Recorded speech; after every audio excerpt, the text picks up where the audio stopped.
Back to the Mets and back to winning ways. A 2-game winning streak for the New York Metropolitans after taking 2 of 3, the last 2 from the Minnesota Twins after a heartbreaking game Tuesday. They find a way to win Wednesday and Thursday. And finally, something positive to talk about. Guys, how are we feeling? We're back. It's a miracle. They actually won not one, but two baseball games in a row. Nice bounce back job by the Mets after, like you mentioned, the heartbreaking loss on Tuesday. I really thought Tuesday was it. Lindor hits the home run. You got McLean on the mound. Everything's looking good. And then it all came crashing down. But they found a way to get back in it, Wednesday and Thursday. And now, I'm not gonna look too far into the future, but hey, 3 against the Rockies, 3 against the Nationals. Why can't they go 4-2, 5-1, and really feel good after this homestand? Yeah, absolutely. I mean, you mentioned it. Tuesday did feel like the day with McLean taking a perfect bid into the 6th inning, and just everything was looking so good until that 9th inning, and then it all just falls apart. And I don't know. It looked like there was no light at the end of this tunnel, and then finally on Wednesday, it just all comes together in that bottom of the 8th inning where Vientos was able to drive that run in. It was still scary at the end there. I didn't know if it was going to happen, but it did. They got that first one out of the way, and I think that's what made yesterday a great game as well. They were able to get over the hump, and now I think they can get on a little run here. It really felt like it was just going to take one. When you lose that many games in a row, like that's just kind of the feeling you get, that you just got to win one game, and then let's see where you are after that. So it was like that Tuesday game was brutal. But you kind of brought it up, Nico. They're 2-1 currently on this 9-game homestand. For you to feel like really good about the trajectory of where they're going, what does the record have to be after 9 games here? I think at the minimum they have to win both of these series against the Rockies and Nationals. So by that logic, it has to be 6-3 or better. Yeah. Right? Like they can't now go 3-3 over the next 6. And I say can't, like obviously technically it's still April, and it's possible that they can go 3-3 the next 6 games, and then who knows, they go on a crazy win streak on the road trip. I just think logically, if they're going to use this positive momentum to try to get back in the race as quickly as possible, they have to win both of these series. I'd love for them to go 5-1 in the next 6, but at the minimum, they got to go 4-2. If they go 5-1, I think we're gonna get our heads gonna be too big. We're gonna be feeling way too good about 5-1, and then there's gonna be conversations, guys, about Francisco Lindor if they go 5-1, or even 4-2 here if they're able to win both of these series, have a nice 6-3, a nice 6-3 homestand. What would that bring the record to? If they go 5-1? No, 4-2, 6-3 on the whole 9-game homestand. They'd be 13-18. I could live with that. That's where we are now, that we're happy with 13-18. Well, I mean, it could be a lot worse. It could be the Phillies. Imagine losing 9 games in a row. Who would do that this early? Does that not make you feel a lot better about like where you are right now with the Mets, that they're also terrible? It's so funny because Tuesday after the Mets lost, I texted one of my, I have a couple group chats with some other Mets fans, and I was like, this sucks. I can't even enjoy the fact that the Phillies have lost 7 in a row too, and they're almost just as bad as us. And now here we are 2 days later laughing at the Phillies because we won 2 straight, and they've still haven't broken that losing streak. I think they've lost 9 in a row now. So they're actually behind the Mets, not in last place. How do you like that? The 4th place Mets, baby. It's funny, and Scott, I want your opinion on this. I was talking to somebody before, and they were like, well, you got the Rockies and then the Nationals coming up. And I'm like, all right, yeah, the Rockies, whatever. Like, the Rockies stink. Like, it's, they did just, actually play the Dodgers pretty tough. But either way, like, the Rockies stink. You should take care of business. They have the Nationals coming in. First of all, we know our history with like teams that are supposed to be bad in our own division.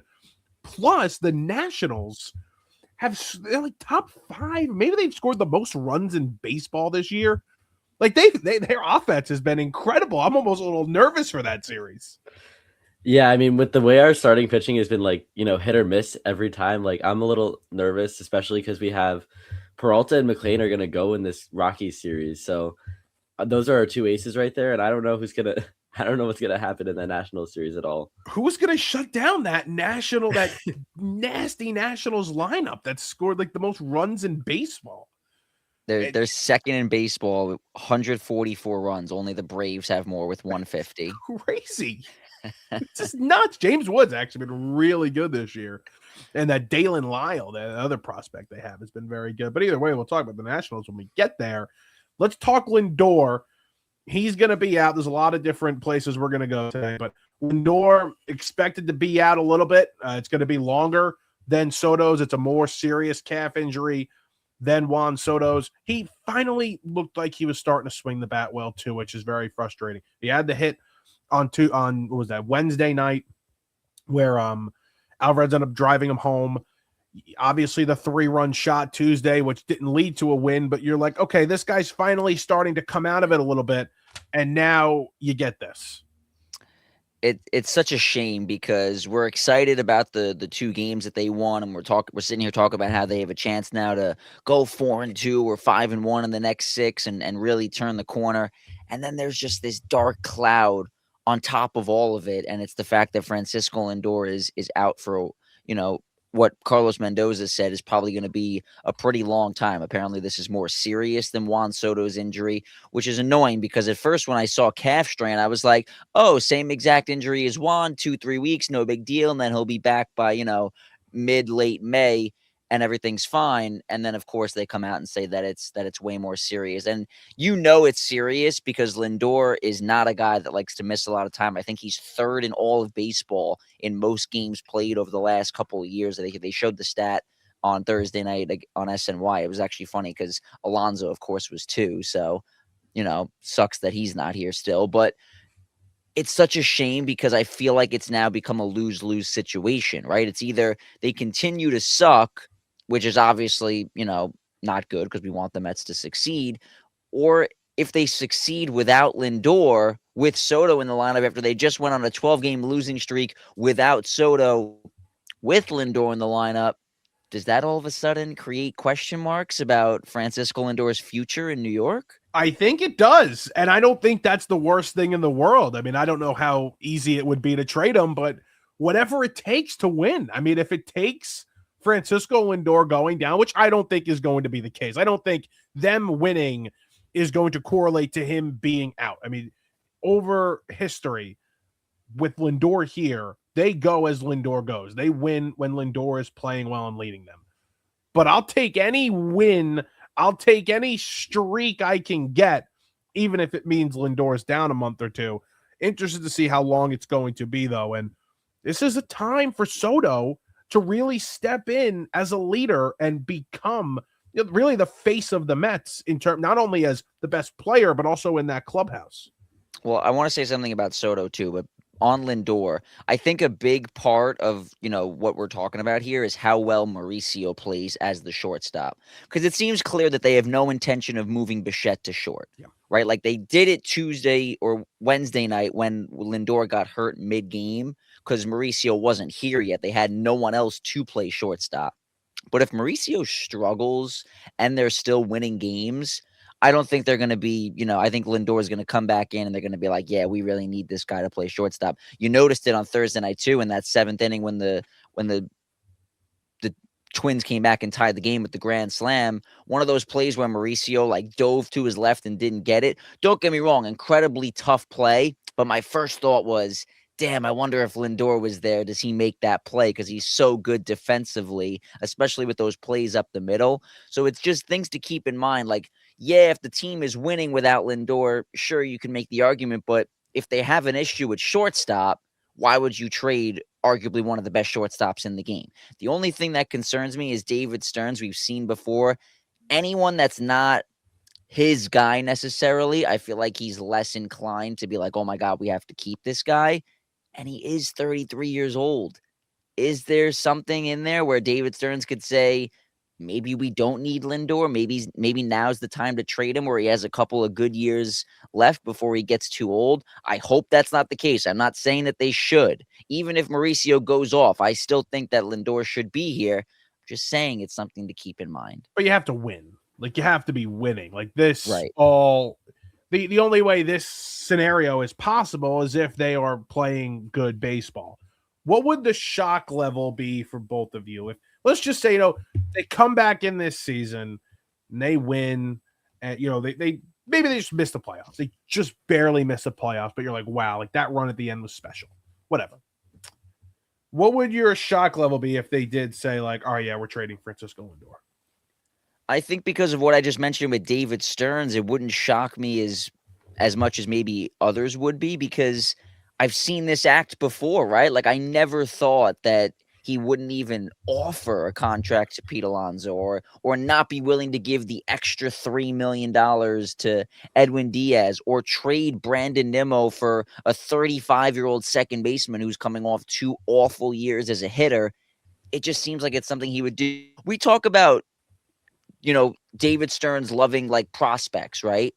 The only prospect that he's shown any, love for is Carson Benz. He got drafted in 2024 and is already here at the major league level. How about Jet Williams? Got drafted in 2022, never sniffed the major leagues, and he was so quick to ship him out for Freddie Peralta. Billy Epler, the year before Stearns got here, brought in prospects like Luis Angel Acuna and Drew Gilbert in those trades for Scherzer and Verlander. Within 2 years, both of them were gone, right? Acuna was traded for Robert. Gilbert was traded for Tyler Rogers. So it seems as though Stearns is totally okay getting rid of anything that was here before he arrived, because the boy genius always has to be right, and it has to be his way or the highway. So these prospects that weren't brought in by him aren't good enough. Not to his standard, of course. No. David Stearns, you're smarter than everyone else. You know who's good and who's not good. But technically, he was correct. I mean, Gilbert's not much of a player, and Luis Angel Acuna is terrible. So, I mean, technically, in those cases, I'm not saying all cases, in those cases, he sort of seems like he's correct. I feel like it's too early to tell, though. Like Acuna has never gotten a fair chance to really play every day, right? The only time he did was at the end of 2024, and that was actually when he looked his best. He was hitting the ball well when he came in for Lindor when he had the back issue. That was like late September. So if you give him a fair chance to play every day, I know the White Sox, I think they're trying him out in center field. I don't know if that's really right for him, but who knows? Maybe they can turn in. Maybe guys are just late bloomers. That happens. Scott, what would your shock level be if Francisco Lindor was traded at the end of this season? I agree with Nico. Like, I know David Stearns has no emotional ties to anyone on this roster. Well, like anyone that he didn't bring in, obviously. I would not agree with it at all. I really wouldn't. I really think Lindor is a huge part of this team, not only on the field but off the field. But also he has a full no trade clause starting this year. He had 15 team no trade clause from last year to the first year that he signed, and now he's got full no trade clause for the rest of his contract. So it would be really hard to move him on top of the money that it's going to cost for any team to take on that contract. It would be fascinating, though. It would be fascinating. I love the banter about how they lined up their injuries. That's always really funny. It's because they hate each other. They hate each other. They hate each other, so they lined up their calf injuries perfectly. It is like. By the way, can we bring up this Soto stuff for a second with the I completely forgot about this. Not texting anybody or talking to anybody through the losing streak while he was out. Is that common though? Like, I don't know what normally happens when a player is hurt. Well, have you heard what former players said about it? I have not. That it's the biggest non-story in the history of non-stories, because there you go. He was there. And I remember like seeing him in the dugout when they were home. They weren't home much. But when they were home, he was there. And then when they were on the road, he stays back and he rehabs. So it really was just like the biggest non-story. He just kind of fed them a meatball because he doesn't know the difference, because he really is just, I think he really is just like I show up, I play baseball, I leave kind of person. And that's it. But he's just like giving them an honest answer, and everybody freaks out on social media. And then you hear players talk about how this is nothing. Like, why read into this? This is completely normal. And it's like, oh, okay. I don't want to harp on this because I hate talking about it because it's so ridiculous, but people are so caught up on the whole like, oh, him and Lindor don't like each other or they hate each other. Why can't it just be that they're not the best of friends? Like, you don't have to love everybody. Like, I just think their personalities don't mesh, right? Like, Lindor is this like loud and fun, he's always smiling type of person. And like you said, Soto is just, I show up, I play baseball, I leave, put my head down, go to work type of guy. Maybe that's why it worked so well when he was with the Yankees with Judge, because Aaron is the same type of player, right? The Yankees have this culture where it's like, we're the New York Yankees. We have to act tough in front of the cameras, and we're all like, there's no personality on the Yankees. So maybe that's just why it was so great when he was there. And then when he comes to the Mets, who are the OMG, Grimace, Iglesias, all these fun gimmicks, he's just not that type of guy. Like, it doesn't mean there's a difference between not being best friends with someone or hating someone. I think they're just not the best of friends, and we turn it into they hate each other. That's not the case. I agree with you. You don't have to love everybody you work with. I mean, we've worked with people before that we didn't like, and we've dealt with it. I mean, the three of us, that's just life. And I don't think there's anything to say that, or there's no proof to say they don't like each other. They're not best buds, and that's fine. And there's nothing wrong with that. Now, I'm best buds with everybody that I work with, so that does not count for me. Everybody I meet, I'm best buds with them. But either way, you don't have to love everybody. That's fine. I think it's so overblown. It's so overblown, and I'm tired of it, if I'm being honest. Like, I'm sitting here talking about it myself, so I say I'm tired about it, and I guess that's hypocritical. But like, can we nip this in the bud? Like, enough. Like, let's just worry about baseball. What nips it in the butt for you? Could we get like a photo shoot of them hugging and like holding hands? But that's my point, is that there's nothing for them to do. This is all media based. Like, it's all coming from the media and fans, whether it's Yankee fans that have put this out in the air to try to create issues for the Mets, or if it's Met fans that are, nervous about it. Like, just let it go. They're both great baseball players and they're on the same team. Just be happy that they're both here. It'd be nice to have them both on the field at the same time. Maybe eventually that could happen this year, but relax. Who cares? Wouldn't that be nice? That'd be great. Guys, I said Devin Williams is going to win reliever of the year prior to the season starting. I think on April 24th, I'm ready to say, hey, I was wrong. I don't think that's going to happen. You think that's good? You think I'm good there? I mean, what happened on Thursday night when he like comes out of the bullpen and then has to walk back in? Apparently, Brazaban thought that he was still going in and he wasn't supposed to. But then if that's the case, then why is Brazaban out there for the first batter? Like, that made no sense at all to me. So apparently what I heard is like he crossed the foul line, which means he has to face at least one batter through the 3-batter minimum. That's what I saw. Ugh. That's what I saw. Stupid. I also saw something crazy too about the way the stats worked last night. Did you see this? No. So, because I got to see if I can find it. Basically, Brazaban got a blown save last night, and Williams didn't get a save. He got a win. Yes, I did see that. I was very confused myself too. I guess you can't get a blown save and a win together. There was a reason for it. I'm going to find it right now. Hold on one second. It was like this really long. It was something about the outings that each of them had. It's so funny you brought this up because I'm sitting there and the post-game show is on, and on the bottom, SNY has like Devin Williams stats, and it pops up like win, like they had the W 1-1, and I was like, wait a minute, he didn't get the win. That must be a typo by SNY. And then I went on the MLB app afterwards, and it said Devin Williams got the win, and I was like, this makes no sense. How is that possible? Now I can't find it. I'm really upset. It was like a really long tweet. Like a really long tweet. I guess you learn something new every day. Oh, I learned something. All right. It was basically because Brazaban technically gave up those runs, and it was like for some reason, the outing, it's a special rule. His outing was so bad and so short and Williams technically came in and got 2 outs and only gave up 1 run instead of 4 runs. I don't I even know. guess. Who I don't even knows? know. It was so weird. And well, I needed Williams for a save last night, my fantasy team. So when he got a win, I was Wait, all pissed. do you not get points for the win? No, it's categories. Like I got the win, but I didn't need wins. I needed a save to break a tie on something. It's fine. I'm just complaining. I'm just venting. But he's been bad. I mean, bad is really not fair. Actually, he's been worse than bad. He's got a negative 0.6 WAR. His ERA is 10.29. His WHIP is 2.85.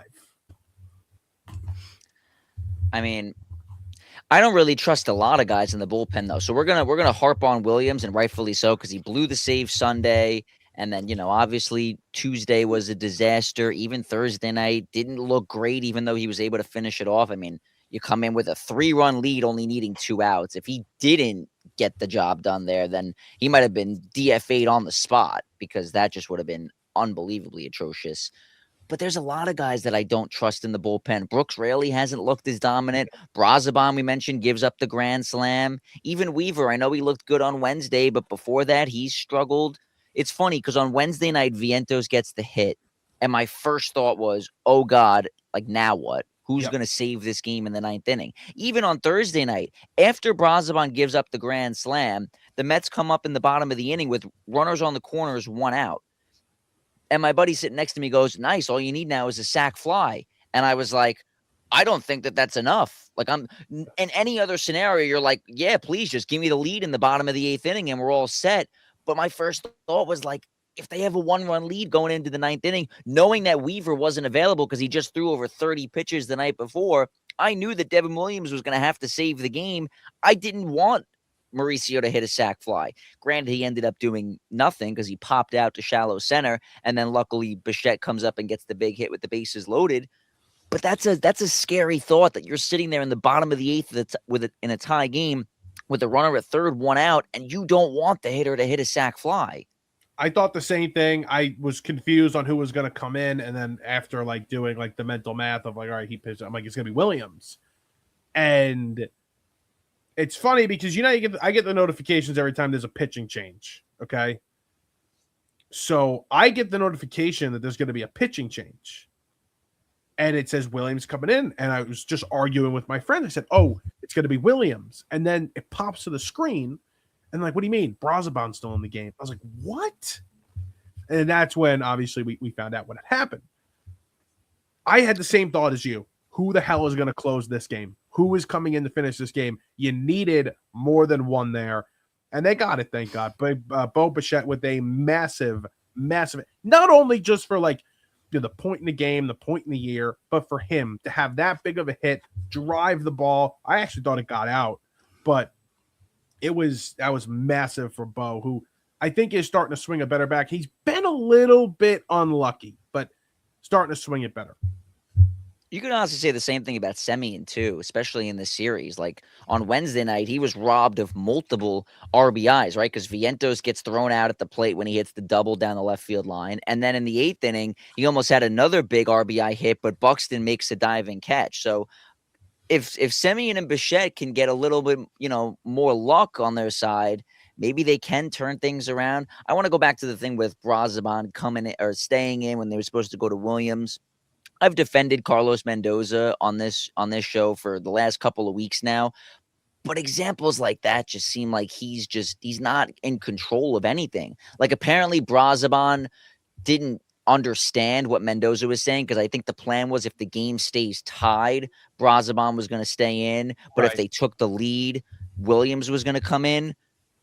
Mendoza speaks Spanish, so why can't you just tell him, like, it shouldn't be an issue for you to be able to communicate with him? It's a good point. Like, it just seems like nobody's listening to him. Nobody's paying attention to what the manager's saying. He has no control of what's going on in that dugout. So this is becoming a fire Mendoza. Scott, where do you stand on Mendoza, actually? Because we had this discussion the other day. Where do you stand on Mendoza at this moment? I'm surprised he's still in the dugout right now. I will say I didn't expect him to get a 12-game losing streak leash. During that streak that we had, it was like, I'm like, I don't know, like I feel like something needs to change. Like I didn't think it was like necessarily needed to happen, but I think something needed to change in that locker room. So I was on the get rid of Mendoza train, and these little, as you mentioned, these little things that he's doing are starting to like get to me a little bit. Like he's got to lock in on these decisions. Well, how about Christian Scott yesterday? Like that decision. I mean, that's probably a Stearns move, right? Bringing up Scott to pitch that game. Am I wrong? I mean, you can't walk 5 guys in the first, 2 innings, though. Like, I think, granted, if that's Nolan McLean or Freddie Peralta, you're not taking the guy out of the game because you're going to let him try to figure it out at 43 pitches through an inning and a third. But that's not a great look if you're Christian Scott, who has zero control. I don't care that he took him out. I'm fine with that. I thought that move took balls to take him out that early. But I'm saying like the move to actually bring him up to start, because I'd like to know whose that decision was, because yeah, he was pitching a little bit better in AAA, but not like lights out where he had to come up. I think it's just the fact that they didn't want Senga to go back out there again on, after what he's looked like the last 2 starts. I mean, he hasn't even been like able to do anything on the mound. Like, at least if you're able to, give us 5 innings, 4 runs, like not a quality start by any means, but just something. The last 2 starts for Senga have been atrocious. Like, he gave up 6 runs in the first 2 innings against the Cubs last weekend, and then the weekend before that, he got rocked against the A's and couldn't even get through 3 innings. So how do you just trot Senga back out there and say, go get him, when they're really, I'm sure they're sitting there saying the same thing we are, where they really got to start winning these series. So you win the game Wednesday, you don't want to come back out Thursday and get rocked. He's pitching Saturday. But I think their thought process is, hey, we got Freddie going on Friday, probably McLean on Sunday, right? McLean Sunday. So win those 2 games, and then if Senga loses Saturday, no big deal. They still won the series. Well, you probably have Manaea. Manaea didn't pitch yesterday. Peterson pitched. So you have Manaea hopefully to back him up on Saturday as well. Right. And you don't let it get out of hand. Yeah, it's an impossible start. I think I would rather Peterson at this point make a start than Senga. I would too. Yeah, I think it makes more sense because Peterson, like I said, Peterson at least has been competent enough to get through 5 innings, even when it doesn't look pretty. Senga can't even get through the third. He's a problem. His ERA is 8.83, by the way, if you were wondering. You have a better ERA than him. You both have a better ERA. I love that. I absolutely love that. Like, well, technically, we all have 0 ERAs. That means we have the best ERA in baseball, if you're going by that. Before Jazz hit, you see Jazz's first home run yesterday to get closer to 50-50. Yep, don't worry. He's on the way. 50-50 season loading. He's on the way, and he hit it actually. He hit it 333 feet at Fenway. What do you call the pole over there? Pesky pole. Pesky pole. I call it McCovey's. What the hell is wrong with me? So somebody had said like before then, oh, you have the same amount of home runs as Jazz Chisholm in 2026. And that was a good joke for a few weeks, and now it's done because he finally hit one. So unfortunate, but very unfortunate. Let's see here. More Mendoza decisions. Weaver, I thought sticking with Weaver, obviously that Wednesday night, we kind of touched on it a little bit, but I liked that move because, like, you got to trust them. Like, you have to go to somebody. So let's hopefully now you have somebody cooking in this pen that you trust to close games for you. And Weaver has experience as a closer, right? Like, he did it for the Yankees in 2024 before they brought in the guys like Bednar and Williams. So he can do it. I'm not going to sit here and say that I am, confident that he would be a great closer, but I think he's serviceable enough where it's not horrible. Like, I think he looked good on Wednesday. If he can be that type of guy, pretty consistently, I don't hate the idea of making him the closer. Can't be Devin. It certainly can't be Devin. You brought up Marcus Semien. He's hitting 375 over his last 7 games here, Mr. Marcus Semien. How about that? It's only a matter of time before guys start to play better. Now, Semien is not going to be a 375 hitter the entire year. I think it's just a nice week for him. But that's what we were saying during the losing streak, right? Like they're not this bad. Like we all sat here and said, you said they were going to be a 90-plus win team. I said they were going to win 86, 87 games in that range and be a wild card team. Even if they are a little worse than that, right? And they're 500 or the same as last year, 83 and 79, right? Like we would have sat here and been like, all right, you know what? I can understand that. But for them to be as bad as they were, like they were on pace to lose 100 games. Like they're not 100-loss team. They're not even close to that. So at some point, Semien was gonna turn a corner and be better than what he was. Same with Bichette. Now I think that Bichette is good enough where he could still turn his season around and be a 300 hitter. Whereas Semien, you say he's hitting 375 in the last 7 games. That's great, but that's also the complete opposite of drastic extreme where we're saying he's not that bad. He's also not that good. So that I think is going to even out a little bit. But it was only a matter of time, right? I miss Jared Young. Scott, how about your guy MJ Melendez? I've been saying it since spring training. You haven't had a chance to gloat on this yet. How did you gloat on it a little bit? I mean, like I wanted him to make this roster for a reason. I knew there was some upside there. And look at us. Look at us now. Last 5 games, hitting pretty well. Got that home run against the Cubs. That was fire. Obviously still in the middle of the losing streak, and hasn't played since one of the Minnesota games. It was the 21st, Wednesday's game, or no, Tuesday's game. Yeah. So he hasn't played since the losing streak ended, but you know how I feel about MJ Melendez. Big fan of him. I want him to get more reps for sure. He got 1,000 OPS and 18 at-bats or 16 at-bats already. He's hitting 313. So he's been a little bit of a bright spot. Add to this bench. Very nice. It's been good. And how about Beatty? Beatty the other night, he's been terrible. Somebody asked me who the biggest disappointment on the Mets has been this year, and I didn't want to go with such an obvious answer. So I went with Brett Beatty because I had expectations for Beatty. And I thought Beatty, the way he finished the year in 2025, was really going to take those next steps into becoming a nice player here. And I've been very disappointed. But the last 2 nights now, he walked twice after coming in for Lindor on Wednesday and then hits the 3-run shot on Thursday, a bomb off of Joe Ryan. So if he can get going and he could kind of be the bridge that I thought he was going to be for the top and the bottom of this lineup, that is, with Lindor going to be out a while, that is absolutely massive. I don't want to make excuses for anyone because no matter what the circumstances were, we could talk about the schedule being tough, how they have to go to California so many times. We could talk about Soto getting hurt. We could talk about the constant position changes, which is what I'm about to bring up.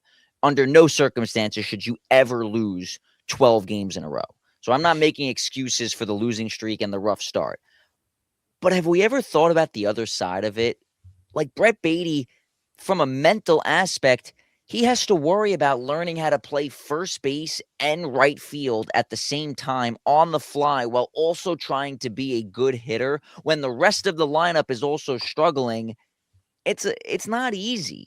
So I think maybe we have to take into account the fact that he just needed a couple weeks to get settled in defensively. And I'm not saying he's perfect there yet. Like obviously there's still work to do, but it might have just taken some time. We could sit here and talk about how when we were mentioning Lindor getting hurt and how they don't want to move Bichette over to shortstop because, Lindor eventually is going to come back and they want to get Bichette more reps at third base. Wouldn't it make the most sense, though, to have Bichette play short, Beatty at third, and Mauricio DH? Like, if they want to put the best possible team out there right now, which is what the mindset should be, when you're 9-16, you have to win games now. Maybe it's something to keep in mind. Like, hey, if Beatty is going to be his best when he plays third base, why can't we look into that as an option? Why do they have to be so stubborn in everything that they do? I think because you're expecting, like if Lindor was out for the season, then fine. but you expect Lindor to come back and Bichette's going to have to slide over to third again. I think the goal, especially early on, is to get Bichette as comfortable as he possibly can at third so that when you're playing important games late in the year, you're not even thinking about it. You're not worried about it. So I think that's the biggest thing right now in terms But aren't of these games important now? they are, but you're going to ruin his development at third base right now if you just move him over. I wouldn't move him over yet. Plus, it's not like he's this great defender at short. I understand Brett's a lot better at third than he is at third, but it's not like he's some great defender at shortstop either. He's not good there. I mean, listen, I hope they continue to get better. I think Bichette, a lot of people were giving him hate. I actually don't think Bichette is horrible at third base. He's been a lot better. He's serviceable. He's been a lot better, yes. Yeah, so if they want to do that and it works out, by all means, fine. Perfect world scenario. I want to, make sure that we're not continuing to say, "Hey, don't worry about it." We got to worry about what the team looks like in July and August. Because if you get to July and August and they're 15 games under 500, then this was all a waste of time. I mean, I think it would have to look so bad. I mean, I think so many things would have to go so wrong for them to actually make that defensive switch. I just think it's another example, and any chance I get, I'm going to continue to rip him. But I just think it's another example of David Stearns not understanding the human element. Like it's Ivy League brain, analytics, and numbers, but you're forgetting the fact that it's hard for a player to try to learn two new positions at the same time while also trying to hit at the major league level. That is not an easy thing to do. But because he has a robotic brain, he just thinks that because Brett Beatty was good at third base and because he was good at second base, he'll be able to do this, and it has no impact on his bat at all. Well, you don't have you or Scott don't have the Ivy League brain that David and I possess. Oh, of course, right. You just can't see it the way we see it currently, right? Did we go to a baby Ivy? Is Hofstra considered a baby Ivy, or am I just blanking? I've never heard anyone call Hofstra a baby Ivy. There's a 77% acceptance rate. I doubt it. Is that true? Yes. I mean, if I got in. Exactly. And they gave me money. Yeah, probably not a baby Ivy. I don't know why I thought I heard that. I've been claiming that, I think, actually. Like when people ask me where I went and they like make fun of it, I'm like, well, we're baby Ivy. So I think they were being sarcastic when they said that. You think? I mean, Scott just said it's a 77% acceptance rate. I mean, what are we talking about here? Damn it. All right. Stock up, stock down. Who's up right now? I'm going to go with Bo Bichette for my stock up. I think, I said at the beginning of the year when we did our predictions, I think this guy's good enough to win a batting title in the National League. I'm not saying that he's going to. I understand he's hitting, 238 now is where his season average is. So I think it might be a little tough for him to get all the way up over 300 by now. But I think if Lindor is going to be out and this guy is going to be the leadoff hitter, let's see him, I don't necessarily care as much about the power. We can sit here and have a conversation about how they lack power, which they do, but I'm always going to go back to the fact that you can't complain about not having power when you let a guy like Pete Alonso walk. So if we're going to sit here and pout about it all year, then that's just a waste of time, in my opinion. So if they want to take the approach of being contact hitters, professional at bats, I think that needs to start with Bichette at the top. He's done a nice job so far. Obviously, it's only been 2 games since Lindor has gotten hurt, but if he wants to be that guy at the top of the lineup, I think it could go a long way in the Mets' success. I love Bichette leading off. I absolutely love it. So he's not my stock up, and I'm with you. He's playing better. And I think his numbers as a leadoff hitter actually are very good as well in his career. It's a nice sample size. I think it's a full season actually of him leading off. Scott, stock up. I was actually going to go Bichette too, but to change it up a little bit, we'll go McLean. 6 perfect innings, did allow 3 runs, but I mean the amount, like we've seen 3 straight amazing starts from him, and like every time I see him go like hit list through 3, I'm like, oh, is this happening? And it's like in the back of my head, I'm trying not to say it, but like it's really exciting to watch him. Even throughout that losing streak, he was the one bright spot on this team that made it exciting to watch. So yeah, I'm gonna go with McLean here. That Dodger game that he pitched was unbelievable. And then obviously most of the Twins game was great as well. But the Dodger game, him and Yamamoto going at it was so much fun to watch, even though they got the loss. My stock up is Luke Weaver. Just mentioned, he's got closing experience before. Looks like they're going to need a closer because Devin Williams can't pitch. I will take Luke Weaver as my stock up. And my stock down. Who is going to be my stock down? Tommy Pham. The fact that I know he drew a big walk on Thursday. I know it was a big walk, and it was, and I'm not being sarcastic. He should not be on this team. I mean, he's got to be gone. You got to get rid of him. I can't do this. I can't deal with Tommy Pham playing. He's completely washed. I know 2 weeks ago we made a big deal that Tommy Pham's going to be the Jose Iglesias and energize this locker room and this clubhouse and this and that. No, he's terrible. Please, for the love of God, get him off of this team.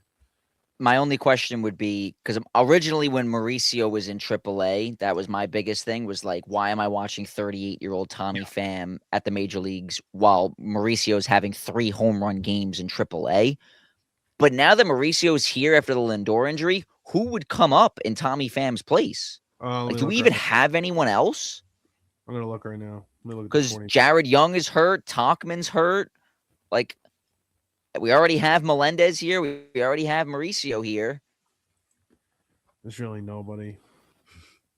Unless you're calling up a prospect, but I don't love that idea unless they're going to play every day the same way Benj is. Sanger. Just bring Sanger back up.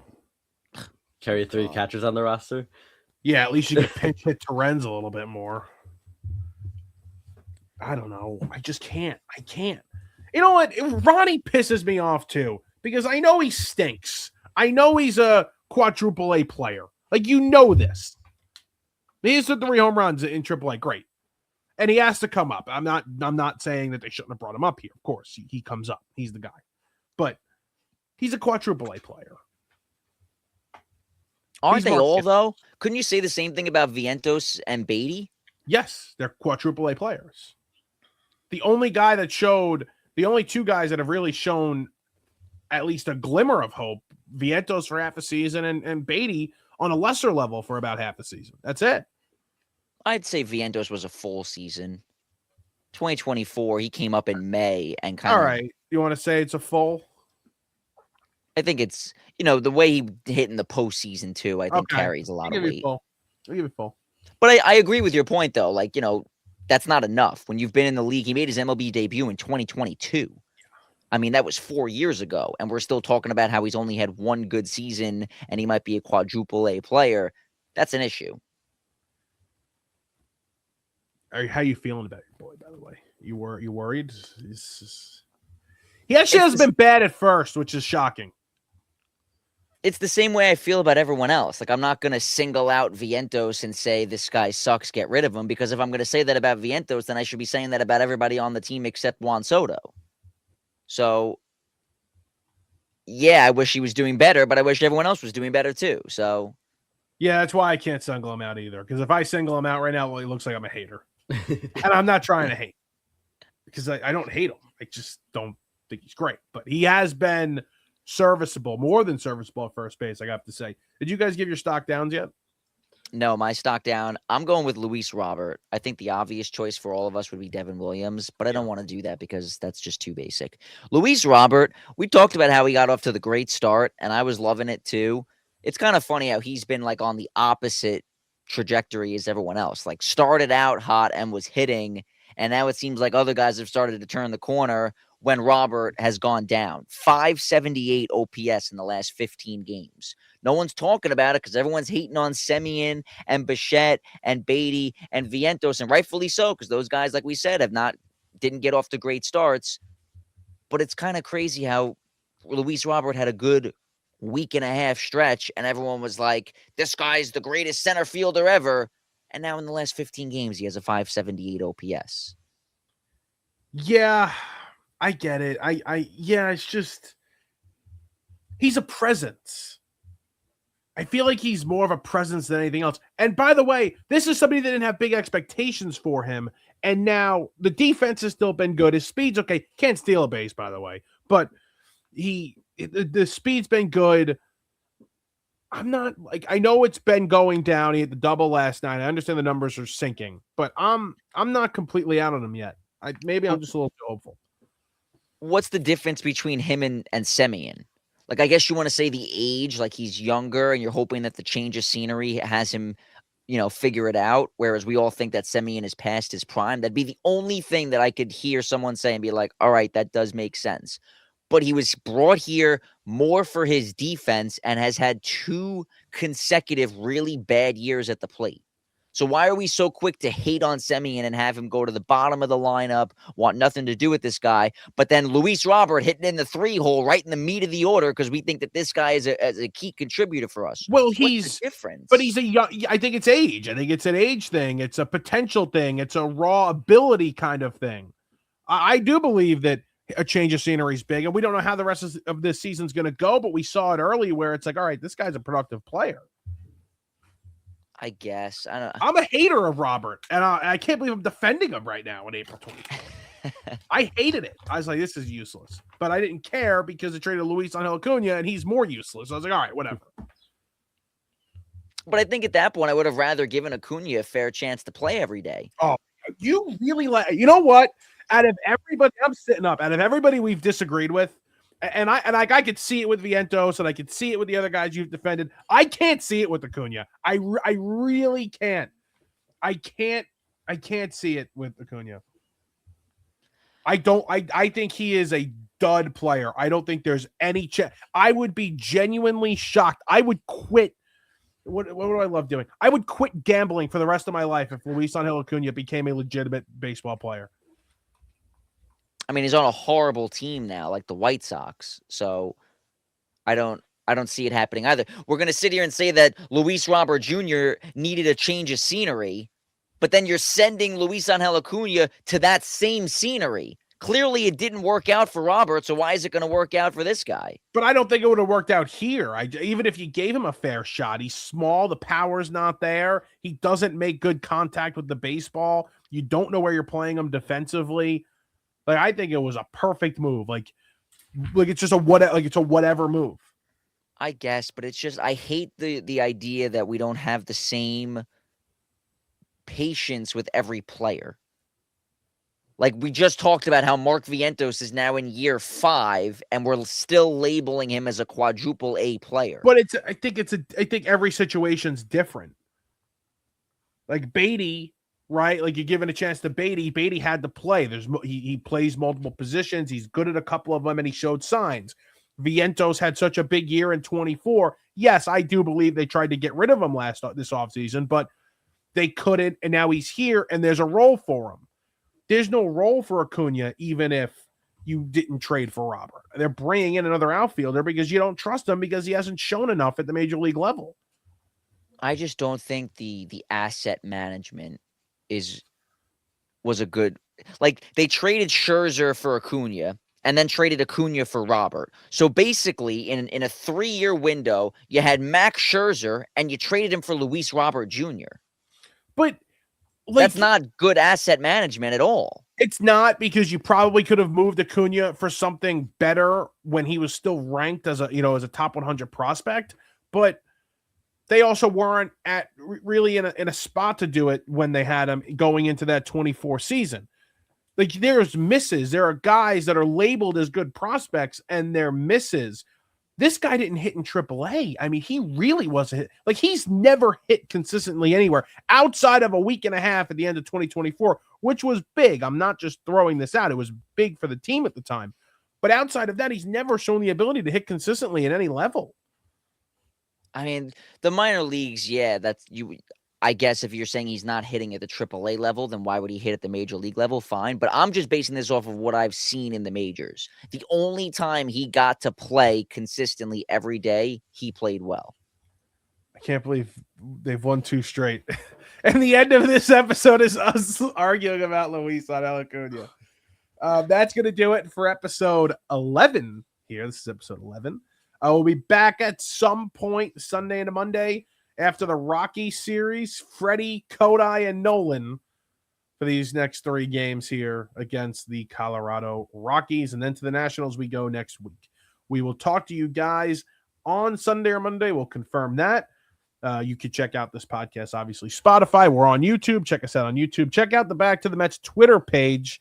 Some funny stuff going on there. Obviously, BTO Media on social media, Instagram, YouTube, Twitter, and TikTok, of course. So check us out, and we will talk to you guys next week.